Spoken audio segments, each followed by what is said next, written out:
तर ज्या समान निधी वाटपाच्या मुद्द्यावरून संभाजीराजेंना देखील निमंत्रण दिलं गेलं होतं आणि भाषणात देखील काही जण डावलण्यात आलं. नाही, प्रश्न असा आहे, तुम्ही अमित शहाचं भाषण आहे का? त्याने शिवाजी महाराज उल्लेखच केलेला नाही. शिवाजी शिवाजी शिवाजी एकेरी उल्लेख. एरवी शिवाजी महाराज नाही म्हणाल तर याद राखा ते छत्रपती होते. छत्रपती होतेच हो. मग ते छत्रपती होते किंवा आहेत आणि महाराज आहेत हे या देशाच्या गृहमंत्र्यांना माहीत नाही.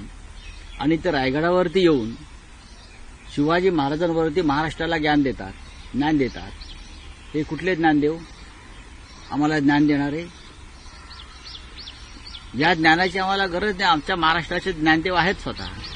आणि शिवाजी ने ये किया, शिवाजी ने वो किया, शिवाजी को ये है, शिवाजी को, ही भाषा तुमची जीभ धजावते कशी महाराजांना अरेतुरे करायला? काय करतायत देवेंद्र फडणवीस? हा अपमान आहे शिवाजी महाराजांचा. मुख्यमंत्र्यांनी गुन्हा दाखल केला पाहिजे या राज्यात. शिवाजी महाराजांचा अशा प्रकारे एकेरी उल्लेख करून अपमान केल्याबद्दल इतरांवर करता ना तुम्ही.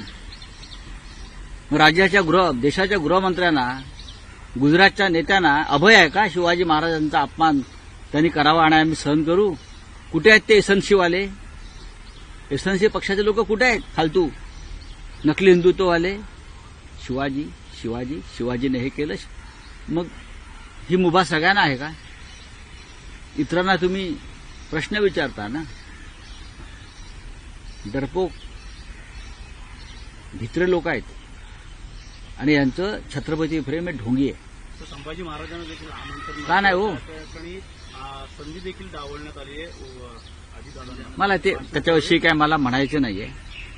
पण जर तुम्ही छत्रपती शिवाजी महाराजांच्या संदर्भात एक कार्यक्रम रायगडावर करताय तर मग सातारा आणि कोल्हापूर या दोन्ही गाद्या छत्रपतींच्या आहेत. मग दोन्ही गाद्यांच्या वंशजांना सध्याच्या छत्रपतींना तुम्ही निमंत्रण द्यायला पाहिजे. उदयनराजे भोसले भारतीय जनता पक्षामध्ये आहेत म्हणून त्यांना बोलवायचे. छत्रपती शिवाजी महाराज भाजपात नव्हते. आणि तुम्ही छत्रपती शाहू महाराजांना आमंत्रित केलेलं नाहीये. बरोबर ना? कोल्हापूरचे श्रीमंत छत्रपती शाहू महाराजांना आमंत्रण तुम्ही दिलं नाही.